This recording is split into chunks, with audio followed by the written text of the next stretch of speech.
안녕하십니까. 아워 데일리 브레드입니다. 이번 시간에는 또 평면지구와 성경, 성경과 평면지구라는 주제로 영상을 제작하게 되었습니다. 오늘 살펴볼 본문은 다니엘 4장에 있는데, 다니엘 4장에서 한 구절이지만은 앞뒤 맥락을 같이 놓고 생각해 볼 것이 있기 때문에 4장의 일부분을 제가 발췌해서 읽도록 하겠습니다. 4장 5절부터 읽어보겠습니다. 나를 무섭게 하는 한 꿈을 보았는데 내 침상에서의 생각과 내 머리의 환상이 나를 번민케 하였노라. 그러므로 내가 한 칙령을 내려 바빌론의 모든 현자를 내 앞에 불러다가 그들로 그 꿈의 해석을 내게 알리도록 하였더니 그때 마술사들과 점성가들과 칼데아인들과 점쟁이들이 왔기에 내가 그 꿈을 그들 앞에 말하였으나 그들이 내게 그 해석을 알려주지 못하였느니라. 그러나 마지막에 다니엘이 내 앞에 들어왔으니 그의 이름은 내 신의 이름을 따라 벨트사살이요 그의 안에는 거룩한 신들의 영이 있도다. 그러므로 내가 그에게 그 꿈을 설명하여 말하기를 오 마술사들의 우두머리인 벨트사살아 네 안에는 거룩한 신들의 영이 있어 어떤 은밀한 것이라도 너를 두렵게 하지 못하는 줄 내가 아노니 내가 본 내 꿈의 환상들과 그 해석을 내게 말하라. 내 침상에서 본 내 머리의 환상은 이러하니라. 내가 보니 땅의 한 가운데에 한 나무를 보았는데 그 높이가 크더라. 그 나무가 자라서 견고하게 되고 그 높이가 하늘에 닿았는데 그 모양은 온 땅의 끝까지 이르렀고 그 잎사귀들은 아름다우며 그 열매는 많아서 만민을 위한 식량이 되었고 들의 짐승들도 그 그늘 아래 있으며 공중의 새들도 그 가지에 깃들이고 모든 생물이 그것을 먹더라. 자, 뒤에도 내용은 이어지지만은 여기까지 읽도록 하겠습니다. 이제 왜 다니엘 사장을 주목하는가? 평면지구와 관련해서 왜 다니엘 사장인가 하는 전제를 말씀을 드리자면은 우리가 이제 관측을 통해서 평면지구가 사실이라는 것을 어느 정도 알 수 있죠. 이를테면 그 성층권에 기구를 띄웠는데 거기서 카메라로 비디오 영상을 찍었더니 땅이 평평하더라 하는 부분도 있고 또 그리고 수평선에서 어떤 배나 어떤 물체가 사라지는 모습을 카메라에 그 고배율 줌을 당겨서 찍었을 때는 다시 그 상이 나타난다 하는 부분도 우리가 평면지구의 증거로서 채택하는 부분이죠. 그 외에도 여러 가지가 있습니다만은 19세기부터 20세기 사이에 과학자들이 평면지구를 믿는 과학자들이 했던 실험들도 있고 자 그런데 가장 중요한 것은 일단 성경에서 그 이제 과학과 역사 모든 것들을 최종 권위로 놓고 판단할 수 있는 성경이라는 이 경전, 최종 권위를 통해서 우리가 이 문제의 결론을 찾고자 하는 것입니다. 사실 이 평면 지구냐 둥근 지구냐 하는 이러한 문제의 해답은 결국엔 성경에서 결판이 나게끔 되어 있습니다. 성경적으로 그것이 맞다면은 이거는 1000명, 10,000명, 수십만 명이 아니라고 주장해도 수십억 명이 아니라고 주장할지라도 이것은 진리가 되어야만 하는 것입니다.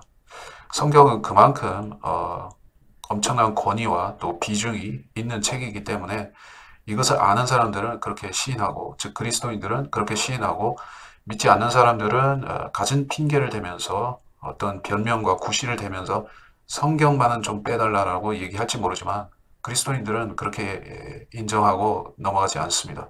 성경에서 무엇이란 말씀하느냐 그것이 우리에게는 가장 관심사이다. 자, 서두가 길었습니다만은 자, 다니엘 4장 11절을 제가 다시 읽어보겠습니다. 내 침상에서 본 내 머리의 환상은 이러하니라. 내가 보니 땅의 한 가운데에 한 나무를 보았는데 그 높이가 크더라. 그 나무가 자라서 견고하게 되고 그 높이가 하늘에 닿았는데 그 모양은 온 땅의 끝까지 이르렀고.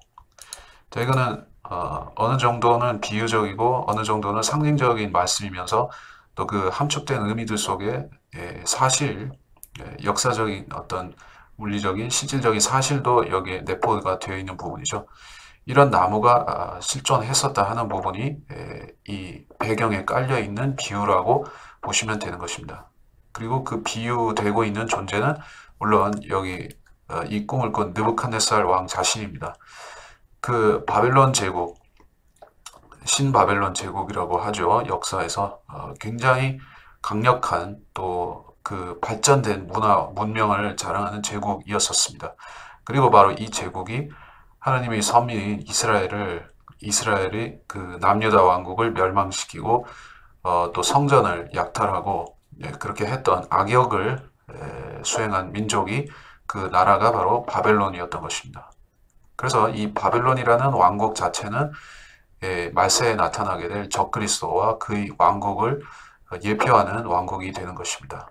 그리고 거기에서 가장 강력한 권세를 행사했던 느부칸네살 왕은 이 적그리스도의 강력한 예표로서 구약 성경에서 활동했던 것입니다. 자, 이 느부칸네살 왕이 이런 나무로 비유가 되고 있습니다. 이 나무가 어찌나 거대했던지 땅의 한가운데 있었던 이 나무는 그 모양이 온 땅의 끝에서 보여질 정도가 되었습니다. 상징 속에서 그렇다는 것이지만 이러한 나무가 또한 있었다는 것을 여러분은 짐작으로 알 수가 있습니다. 제가 영어로 한번 영어 킹제임스 성경 본문으로 같이 읽어보겠습니다. Thus were the visions of mine had in my bed. I saw and behold a tree in the midst of the earth, and the height thereof was great. The tree grew and was strong, and the height thereof reached unto heaven, and the side thereof to the end of all the earth. 자, 땅의 끝에까지, 온 땅의 끝에까지 그 사이트, 그 모양이 이르렀다, 보여졌다라고 말씀하고 있습니다. 이것이 왜 평면지구의 증거가 될 수 있는지 여러분은 아시겠습니까? 땅의 한가운데가 어디인가 하는 이 문제부터 매듭을 지어야지 이 논의가 진척될 수 있으리라 생각합니다. 땅의 한가운데가 어디일까요? 자, 한가운데라는 것은 일단 수평하고 평평한 그 공간에서 한가운데를 찍을 수가 있습니다. 즉, 그 2차원의 원, 서클을 제가 지난 영상에서 서클에 대해서 얘기를 했었지만은 이제 원을 그려놓고 그 원의 중심점을 찍을 때 그것이 가운데가 되죠. 땅의 한가운데는 그렇습니다. 평면한 지구에서는 여러분은 한가운데가 북극이라는 것을 쉽게 알 수가 있습니다. 근데 여기에 둥근 지구를 만일에 대입을 한다고 하면 땅의 한가운데가 어디가 되어야 되겠습니까? 그 3차원의 구체에서는 한가운데라는 것은 그 표면상에서 존재하지 않죠. 모든 그 표면이 한가운데의 후보가 될 수 있기 때문에 그 한가운데로 설정할 수 있기 때문에 실질적으로 한가운데라고 하면 그 원의 그 중심 부분이 되어야 되지 그 구체의 중심 부분이 한가운데가 될 것입니다만은 그것은 땅 속이니까 그거는 논외로 쳐야 되겠죠. 어쨌든 평평한 지구에서는 북극이 바로 땅의 한가운데다 하는 것입니다. 그러면 북극이라는 이 지역, 지리적인 이 위치에 대해서 고대인들은 어떤 인식을 갖고 있었는가, 어떻게 그들은 생각하고 있었는가, 이것도 우리가 좀 취급할 필요가 있는 이야기인 것입니다.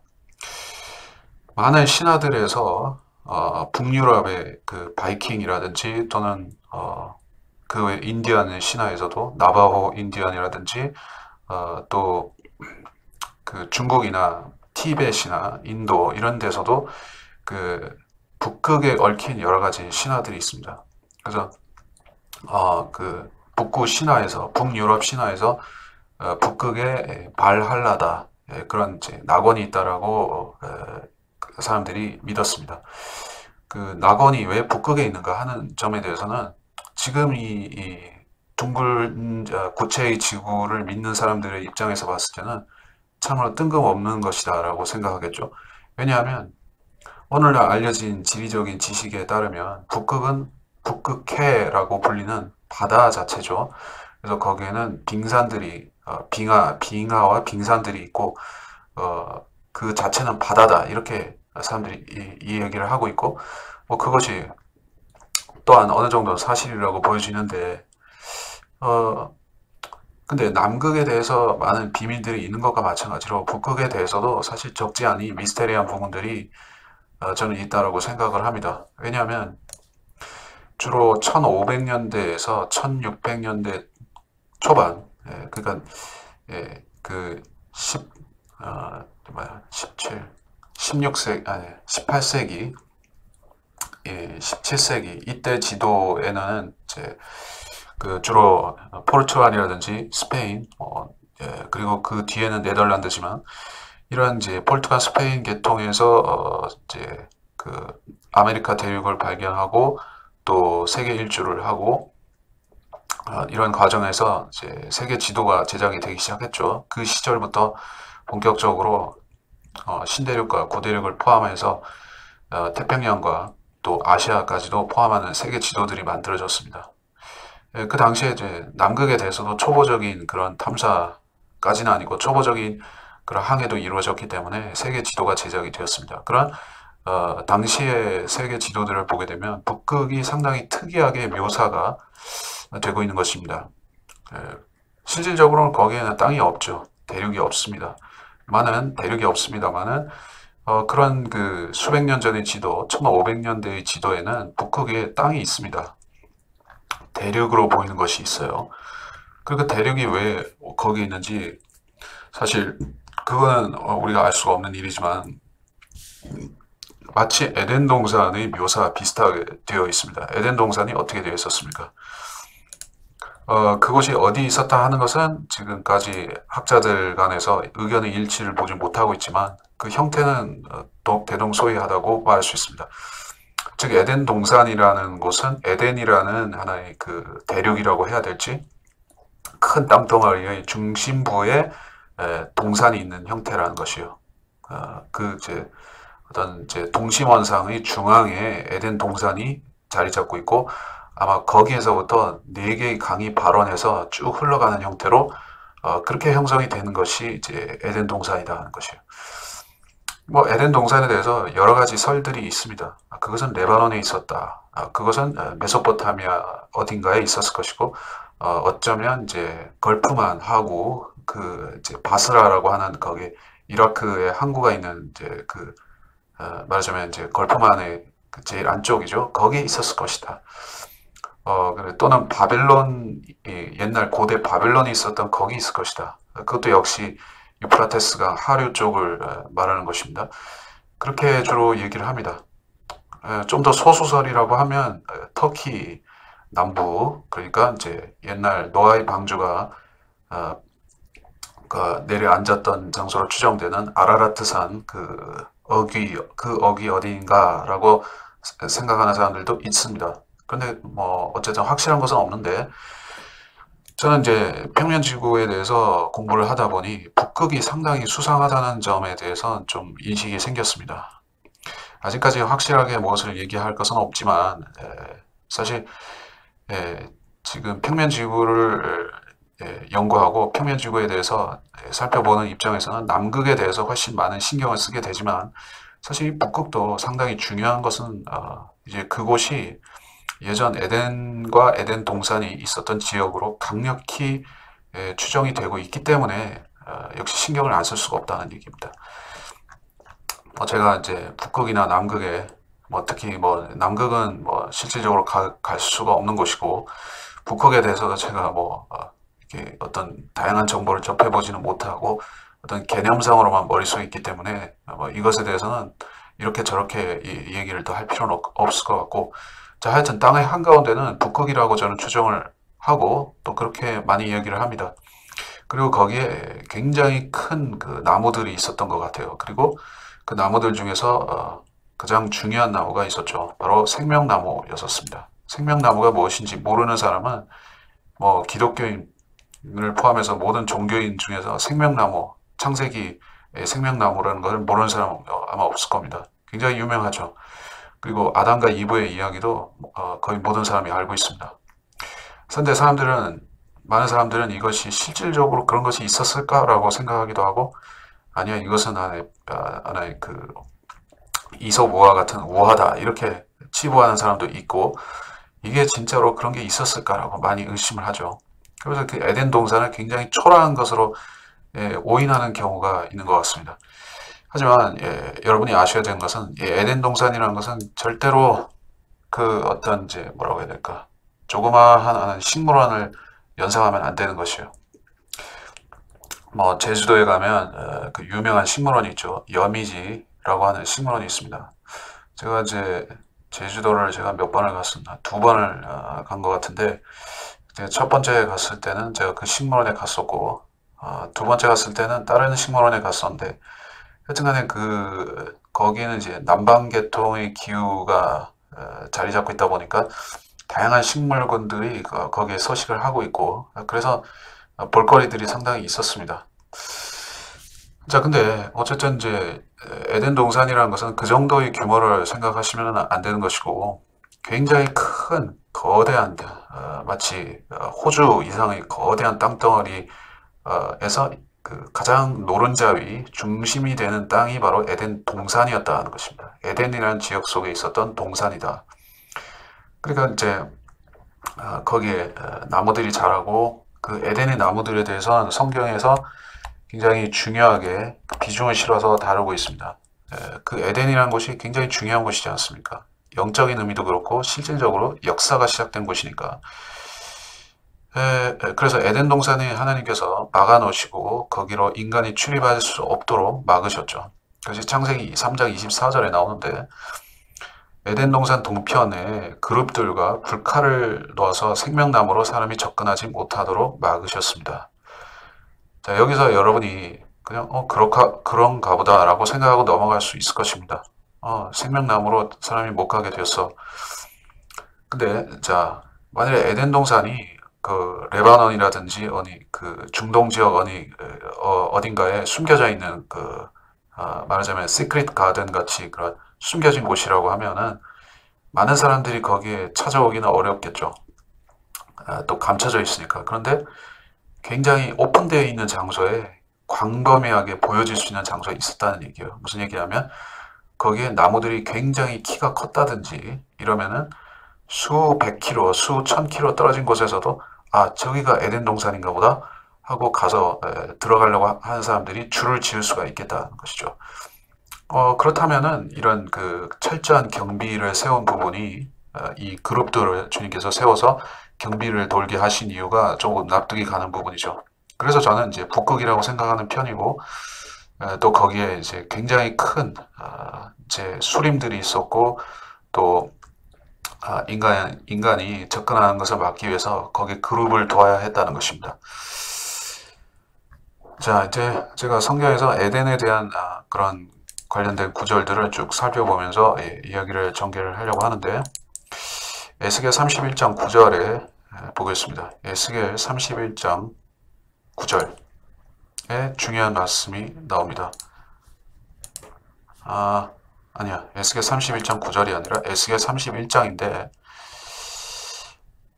이게 전반적으로 다 얘기를 하는데 역시 31장 3절부터 봐야 되겠습니다. 보라, 아시리아인은 아름다운 작은 가지들과 그늘을 들이우는 가지를 지니며 키가 커서 그 끝이 빽빽한 큰 가지들 사이에 있는 레바논의 백향목이었느니라. 물들이 그를 크게 하며 깊은 물이 그의 식물들 주위로 흐르는 강들과 함께 그를 높이 자라게 하며 작은 강들을 들의 모든 나무에게 보내었도다.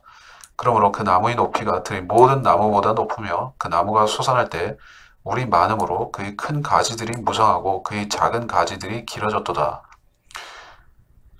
이제 참 길어요. 긴데 살짝 건너뛰겠습니다. 제가 이번 영상에는 이제 조금 손이 더 가지만은 자막을 이제 집어넣어서 하려고 합니다. 이렇게 읽는 것도 한계가 있고 또 이제 뭐 듣기 그냥 이제 화면 안 보고 듣는 분들도 있지만은 화면 보는 맛도 있어야 되니까 제가 그냥 자막으로 처리를 하겠습니다. 그래서 저 쑥 건너뛰어서 31장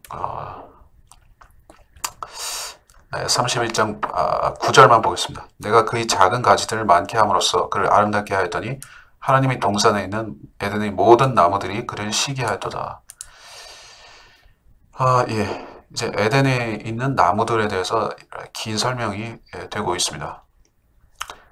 근데 이제 이 아시리아인이라 불리는 강력한 군주인데 왕인데 이 사람은 적그리스도를 직접적으로 가리키고 있습니다. 그 끝이 빽빽한 큰 가지들 사이에 있는 레바논의 백향목이었다. 자, 이 백향목이라는 나무는 굉장히 중요한 성경에서 중요하게 다루는 나무입니다. 바로 이 백향목의 목재가 이제 솔로몬의 성전을 짓는 데 있어서 대거 사용되었었죠. 그래서 하나님이 성전을 지은 아주 중요한 나무입니다.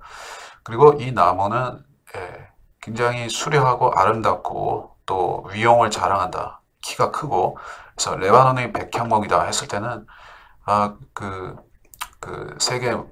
전 세계 그런 좋은 나무들 중에서 넘버 원급으로 그렇게 취급을 받는다는 것이요. 그래서 이것은 큰 건물을 짓는 데 쓰기에 적합할 만큼 좋은 목재들을 생산하는 나무인 것입니다. 그리고 이제 영적으로 봤을 때는 굉장히 그리스도를 상징하거나 어떤 그리스도를 따라하는 자를 상징하는 것이 바로 이제 백향목이라는 나무가 되는 것입니다. 주님도 이제 아주 천연왕국에 통치하실 때는 백향목과 같은 그런 아주 위험 있는 모습으로 다스리시죠.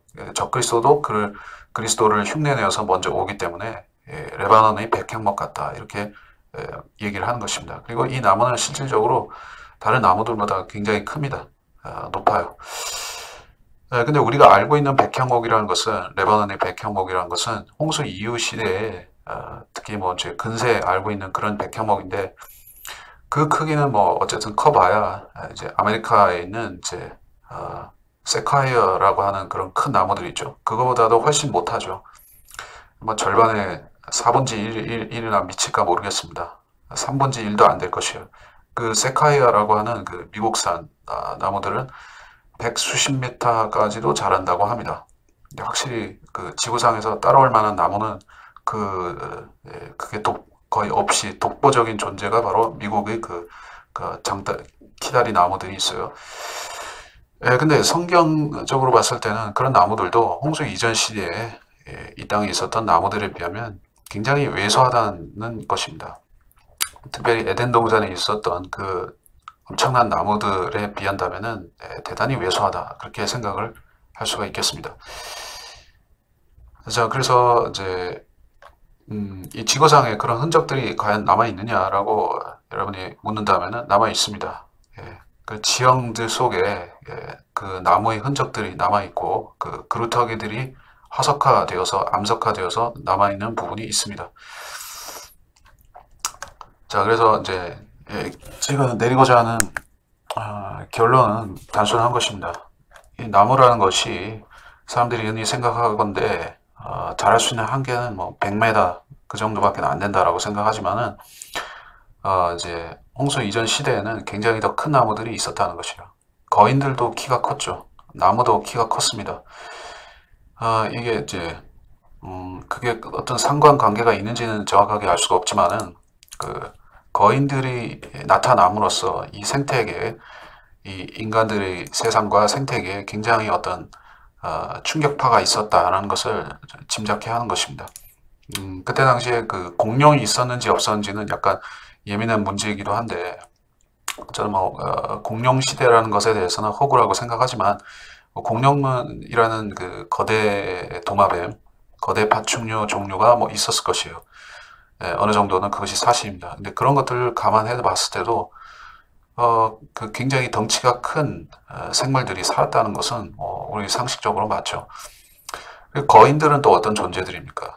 그들은 이제 슈퍼내추럴, 초자연적인 존재들이죠. 천사들의 계통으로부터 사람과 그 씨를 섞어서 나온 것이기 때문에 그 존재는 굉장히 특별하고 또 육체적으로도 인간과 달랐습니다. 그래서 그들이 이 땅에 있었을 때 성경에 구체적으로 어떤 언급이 나오는 것은 없습니다만은 그들이 매우 사악했고 사람들의 일에 사람들이 인간 세상에 개입해서 세상을 급속도로 타락시켰던 부분이 성경에 나오고 있습니다.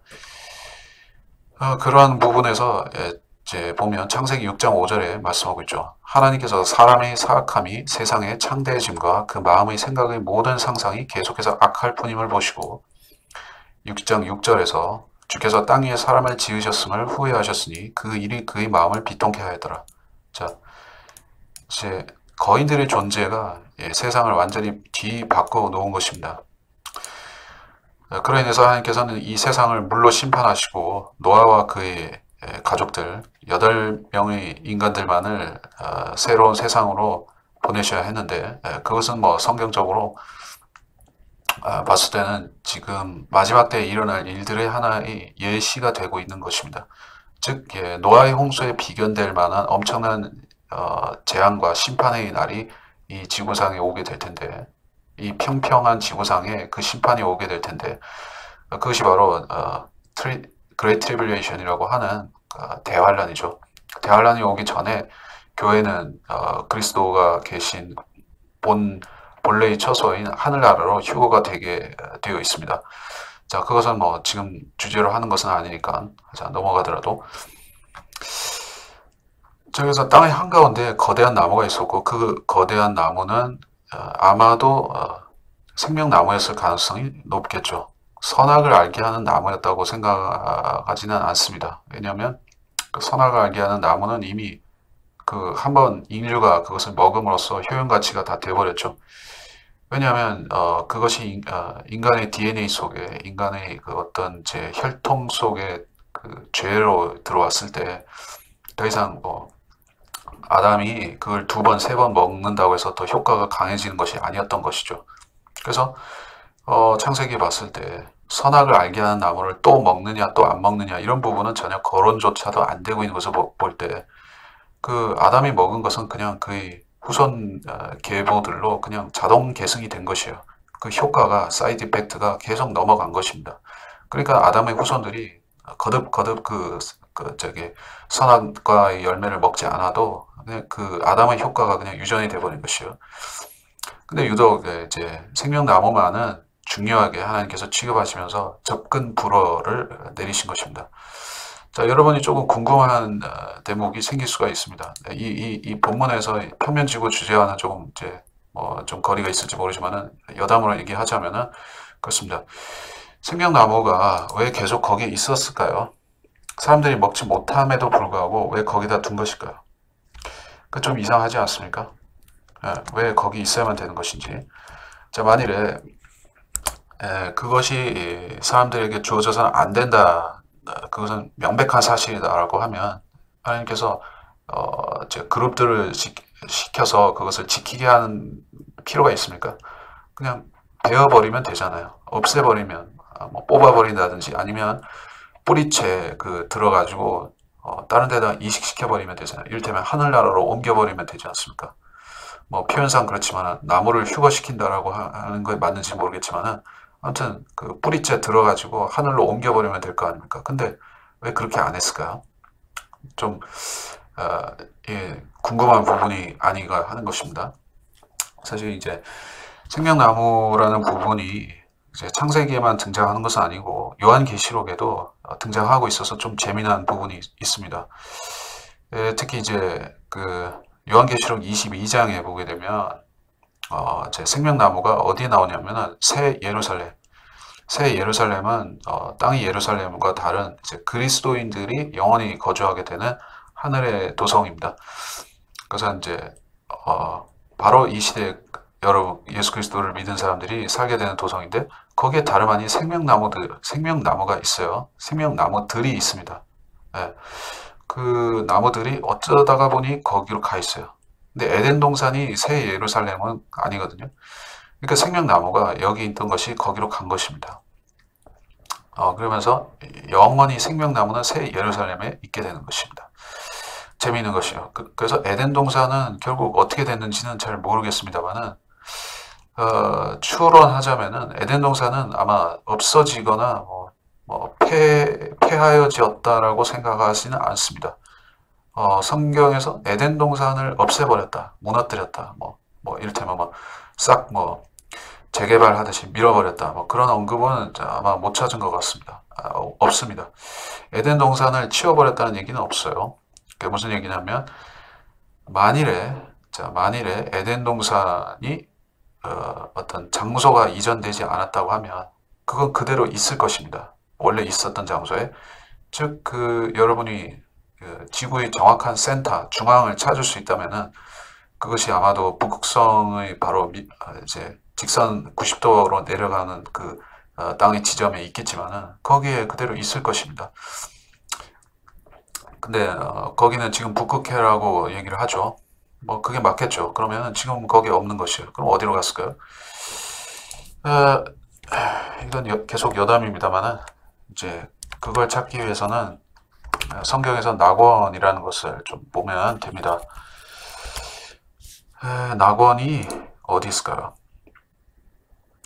누가복음 23장 43절입니다. 예수께서 그에게 말씀하시기를 진실로 내가 너에게 말하노니 오늘 내가 나와 함께 낙원에 있으리라. 낙원을 이야기하고 계십니다. 영어로 보자면은 And Jesus said unto him, Verily I say unto thee, today shalt thou be with me in paradise. paradise, 낙원에 있으리라. 예수님께서 그 죽으시는 직전에 하신 말씀입니다. 그 옆에 있던 강도, 즉 예수님을 믿고 구원을 받는 그 강도에게 하셨는데 아시다시피 그때는 아직 주님께서 하늘로 올라가시는 때가 아니었습니다. 이제 사흘날과 사흘밤, 즉 무덤 속에 계시다가 그 후에 승천하셨죠. 근데 오늘이라고 말씀하셨기 때문에 그 오늘이라는 것은 주님께서 인류의 죄를 짊어지고 이제 죽으신 다음에 그 죄를 가지고 지하세계, 즉 스월 음부로 내려가시는 것을 얘기하는데 거기에 낙원이 있다라고 얘기를 하신 것입니다. 낙원이 있습니다. 그러면 이제 패러다이스, 낙원이 우리가 알고 있는 낙원은 뭡니까? 에덴 동산이죠. 그럼 에덴 동산이 어디로 갔다고요? 스월 음부로 내려간 셈인데 과연 그런가? 이것에 대해서는 뭐 제가 확증하거나 크로스 체크할 만한 확실한 부분은 따로 없습니다만은 약간 참고가 될 만한 것이 있기에 말씀을 드리자면은 누가복음 16장을 열어보시기 바랍니다. 누가복음 16장에서 아주 유명한 이야기가 나오죠. 거지 나사로와 부자의 영적인 세계에서 그들이 경험하는 일들에 대한 말씀이 있습니다. 이거는 비유가 아니라 상징이 아니고 비유나 상징이 아니라 이건 실제로 일어나는 사건입니다. 근데 거기서 지옥에 대한 그 묘사만 또 이제 낙원에 대한 묘사만 따로 보겠습니다. 거기서 이제 낙원에 대해서 묘사하지는 않고 그냥 있다라 이제 얘기를 하고 있습니다. 그리고 낙원을 아브라함의 품이라고 어떤 상징적인 표현을 썼습니다. 그래서 16장 26절에 보면 이런 표현이 나옵니다. 누가복음 16장 26절에 이렇게 나옵니다. 이 모든 것 외에도 우리와 너희 사이에는 커다란 구렁이 놓여 있어서 여기에서 너희에게로 건너가고자 해도 갈 수 없고 거기에서 우리에게로 건너오고자 해도 올 수 없느니라고 하더라. 영어로 한번 읽어볼까요? And beside all this, between us and you there is a great gulf fixed, so that they which would pass from hence to you cannot, neither can they pass to us that would come from thence. There's a great gulf, 거대한 구렁이 있다, 커다란 구렁이 있다라고 말씀하고 있습니다. 이제 걸프라고 했을 때, 걸프는 여러분이 그 걸프만 할 때 그 걸프, 그 굉장히 큰 구렁인데 그 구렁은 뭐 경우에 따라서는 어떤 캐년 개념으로 인식할 수도 있는 그런 것입니다. 조그만 그 채널, 즉 그 운하나 뭐 아니면은 이제 그 밭고랑 파서 이제 물을 흘려보내는 그런 고랑 정도 생각하시면 안 되고 진짜로 큰 구렁을 얘기한 거예요. 어쩌면 뭐 그게 수십 킬로미터짜리 그 구렁도 걸프도 될 수 있는 것이고 그런 개념입니다.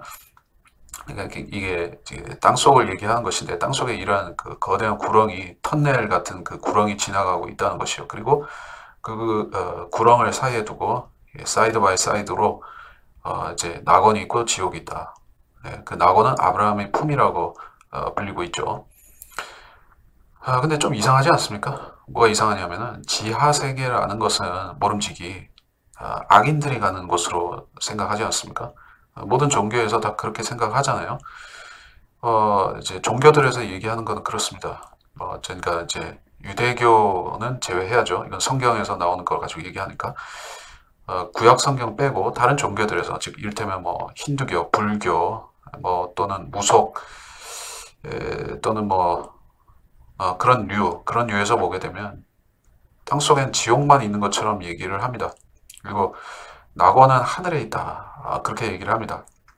근데 이게 절반의 진실이에요. 땅 속에도 낙원이 있습니다. 예. 왜 땅 속에 낙원이 있었을까요? 그 낙원이 원래 어디서 기원한 것일까요? 에덴 동산에서 나온 것일까요?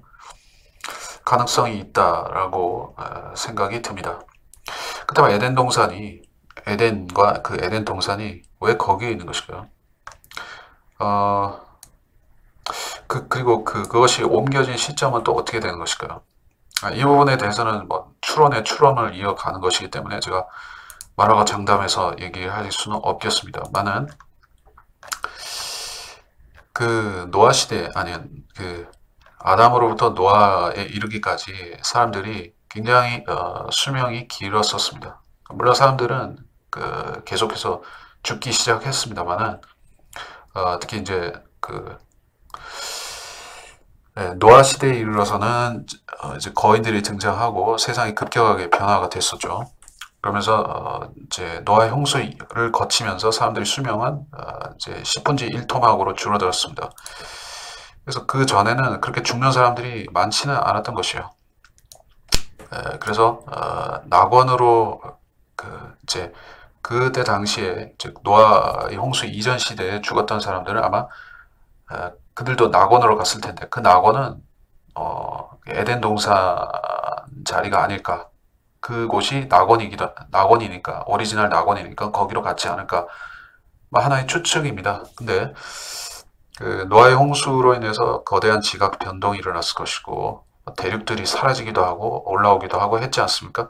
그리고 현재의 남극이라는 지형이 그때 완전히 그 얼음 장벽으로 픽스된 그런 시점도 이제 노아의 홍수 시점이라고 저는 생각을 하는데 그래서 그때 북극에 있었던 그 소위 그 에덴 동산 낙원이 땅 밑으로 내려간 거 아닐까?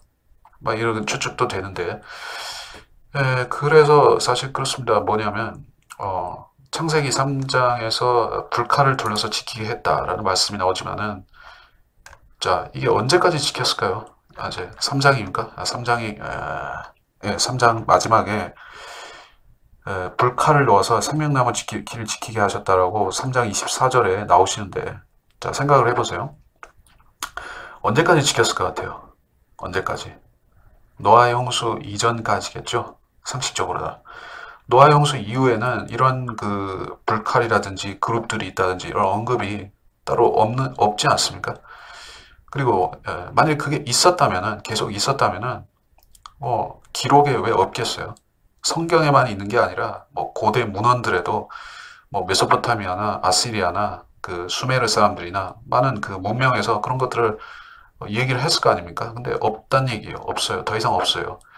그룹 얘기도 없고 불칼도 없고 에덴 동산이나 거기에 있는 나무들이나 그런 얘기는 이제 신화와 전설로만 남았지 실제적인 역사에서는 사라졌어요. 그래서 저는 강력하게 추정하는 부분이 에덴 동산 자체가 위치 변동을 했을 것이다라고 생각을 합니다. 그리고 그것이 간 장소가 바로 아브라함의 품이 지하세계라는 얘기예요. 그래서 주님께서 지하세계에 있던 사람들을 결국에는 하늘로 데려가셨지 않습니까? 그 데려가신 부분에 대해서는 제가 참조구절들은 여러분이 찾아보시기 바라고 주님께서 승천하시면서 성도들도 데리고 올라가셨습니다. 그래서 그 이후로는 이제 에덴 동산이 낙원이 뭡니까? 생명나무에 대한 언급이 더 이상 지하세계와 관련이 없습니다. 지하세계나 그런 관련된 장소가 아니라 하늘입니다. 제가 그 구절만 찾아서 보고 본론으로 돌아가겠습니다. 네. 자, 요한계시록이 2장 7절인데 귀 있는 자는 성령께서 교회들에게 말씀하신 것을 들을지어다. 이기는 자에게는 내가 하나님의 낙원 가운데 있는 생명나무를 주어서 먹게 하리라. 자, 이 교회들에게 말씀하셨지만은 이제 교리적으로 봤을 때는 환난 성도들에게 하시는 말씀입니다. 그리고 그 환난에서 이기는 그 성도들에게는 주님이 약속하시는 게 하나님의 낙원 가운데 있는 생명나무를 주어서 먹게 한다라고 했습니다. 아주 특별한 언급이죠. 이 무슨 얘기냐면 창세기 3장에서 그 불칼을 둘러서 지키던 그 낙원과 생명나무가 노아의 홍수에 그냥 쓸려가지고 뭐 이제 없어진 게 아닙니다. 그것이 혹은 뭐 지진이나 화산이나 뭐 등등으로 해서 어디로 사라진 게 아니에요. 뭐 아틀란티스가 뭐 침몰했다라고 하듯이 뭐 없어진 게 아닙니다. 바닷속에 있는 게 아니에요. 뭐 혹은 뭐 사람들이 뭐 그냥 거기다 재개발하고 뭐 집 짓고 뭐 농사 짓고 해서 없어진 것도 아닙니다. 있어요. 계속 있어요. 계시록 2장 7절에 나오잖아요. 하나님이 낙원 가운데 있는 생명나무라고 명시해서 얘기하시잖아요. 그러니까 낙원도 계속 있는 거고 생명나무도 그대로 있는 겁니다. 그 이제 창세기에서 애초에 만들어진 상태, 아담과 이브가 살았던 그 상태 그대로 보존돼 가지고 계속 있다는 얘기예요. 놀라운 사실이죠. 그럼 어디 있겠습니까? 여기서 문맥적으로는 셋째 하늘, 즉 하늘나라에 이것이 가 있다는 얘기예요. 장소 자체도 그 안에 있던 내용물, 이제 낙원을 구성하는 요소들도 같이 말하자면 표현상 말하자면은 인테리어죠. 낙원의 인테리어들과 그 구성 요소들도 싹 뜯어가지고 하늘로 옮겨진 것입니다. 주님께서 그걸 옮겨가게 하신 거예요. 그러니까 이전에 제 지하세계 낙원에 있던 그 자리는 이젠 더 이상 낙원은 아니게 된 것입니다. 낙원은 아니에요. 그냥 비어 있어요. 그냥 비어 있어요. 무슨 얘기냐면 누가복음 16장에서 그 거지 나사로가 있었던 그 상태에는 그때는 생명나무도 거기 있고 진짜 낙원이었었는데 이제는 그 내장재며 뭐 인테리어며 다 뜯어가지고 이제 셋째 하늘로 다 옮겨버리고 사람들도 다 올라갔으니까 이제 그리스도 시대 이후에는 이제 거기나 그냥 휑하게 비어 있는 것입니다. 비어 있으니까 거기 새로 들어가는 사람들이 있다고 하면 굉장히 썰렁하겠죠. 좀 재미있는 그 비교가 되겠습니다만은 그런 게 나와요 실제로. 이제 환란 시대 즉 그 7년 대환란 때 목배임을 당하는 그런 순교자들 하나님과 예수 그리스도를 믿고 순교당한 사람들 있지 않습니까? 그들이 어디로 가냐면은 바로 여기로 가는 것입니다. 썰렁하게 비워져 있는 이 지하세계의 빈방으로 가는 것입니다. 이제 계시록 6장 9절 10절 말씀입니다.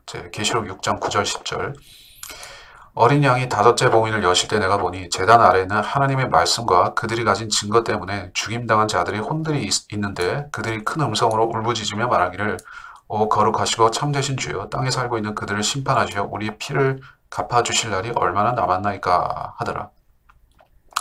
여기서 추리할 수 있는 단서는 그겁니다. 낙원에 있는 사람들이 울부짖고 있어요. 울부짖고 있어요. 근데 물론 여기서 낙원이라고 표현도 안 했습니다만은 문맥상으로 봤을 때 이곳이 누가복음 16장에 나오는 거기구나, 지하 스월이구나 하는 것을 우리가 간파할 수가 있다는 얘기예요. 근데 이제 누가복음 16장의 상황과는 좀 판이하게 다른 것 같습니다. 굉장히 사람들이 여기를 그렇게 편하게 느끼지를 않고 있는 것 같습니다. 어두침침한 것 같은 느낌을 주는 것입니다. 그러니까 괴로워요. 괴로우니까 울부짖고 있습니다. 그래서 빨리 우리 복수를 해달라. 복수를 해달라는 것은 우리를 여기서 빨리 좀 빼내주십시오라는 얘기가 되는 것입니다. 그런 상황을 우리가 이제 추론할 수 있다는 얘기예요. 그래서 낙원이라는 것은 원래 에덴 북극에 있던 에덴 동산이었다. 그리고 지금은 거기가 비어 있죠. 북극 바다가 되어버렸죠. 그렇다면 거기에 있던 그 네 강이라든지 에덴에서 흘러나오던 네 강이라든지 그 에덴이라는 대륙 자체가 어디로 사라진 것입니다. 지하로 내려갔어요. 그러다가 주님이 이 땅에 오셔서 십자가 일을 마치신 후에 그 에덴 동산이 다시 하늘로 휴거된 것입니다. 그래서 지금은 셋째 하늘에 에덴 동산이 있어요. 자, 그러한 사실을 제가 여기서 평면지구와 함께 참고적으로 말씀을 드린 부분이고, 자, 평면지구에 관련해서 설명한 것은 간단합니다. 자, 에덴 동산이 지구 중심에 있었어요. 이제 레바논이 아니라 지구 중심 북극에 있었어요. 그때 당시에 이제 노아 시대의 사람들은 눈만 들면은 저기 북쪽에 있는 에덴 동산에 불쑥 솟아있는 큰 나무, 아마도 그것이 생명나무였을 것인데 그거 다 보고 살았다는 얘기입니다. 그러면서 그 시대의 사람들은 하나님을 모를 수가 없습니다. 왜 모를 수가 없습니까? 자기들의 선조, 자기들의 큰아버지인 자기들의 아버지들의 아버지인 아담이 조금 생각을 똑바로 했으면, 처신을 바로 했으면 자기들도 저 나무 먹고 잘 먹고 이제 영원히 행복하게 살 수 있었는데, 이 조상 잘못 만나가지고 저걸 그 그림의 떡처럼 바라본다. 사람들 그렇게 알고 살았던 것입니다. 예. 이 전 지구에 사는 모든 인류와 족속들이 그거 보고 살았다는 얘기예요.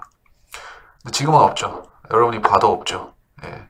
북극으로 여러분이 가도 거기서 볼 수 있는 거는 그 북극곰이나 뭐 물개나 뭐 이런 거밖에 없는 것입니다. 그리고 거긴 이제 얼음 바다가 되어버렸죠. 그렇게 됐습니다.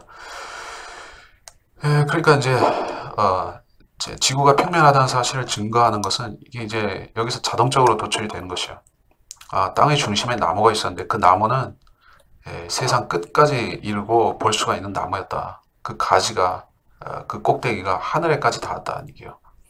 하늘에까지 닿았습니다. 창공, 여기 우리 세상을 두르고 있는 그 창공에까지도 닿는 나무였었습니다. 굉장한 것이죠. 근데 그 나무가 쓰러지고 없어진 것입니다.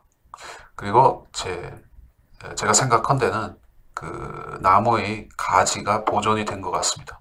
그 나무 자체는 굉장히 거대하기 때문에 그거는 쓰러지고 없어졌을 것 같은데, 거기서 가지를 취한다든지 해서 그것이 계속 낙원 안에 보존이 되어서 계속 존속된 것이요.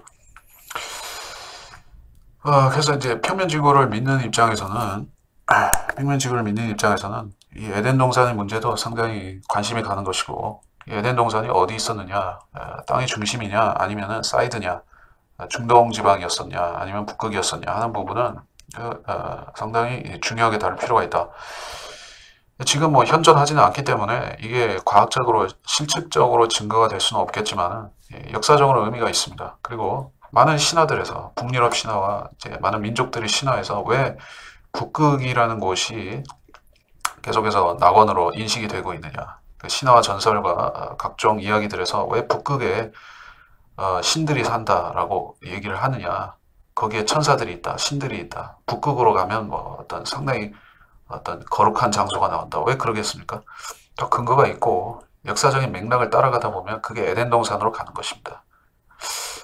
그래서 이제 성경의 역사성을 증명해주는 가장 중요한 단서이기도 한 에덴 동산, 그리고 거기에 있었던 나무들, 이것에 대해서 우리는 성경적으로 들여다봤을 때 에덴 동산은 바로 평면지구를 증명해주는 그런 간접 증거구나 하는 사실을 확인하게 되는 것입니다. 그래서 이번 시간 이야기는 여기서 맺도록 하겠습니다.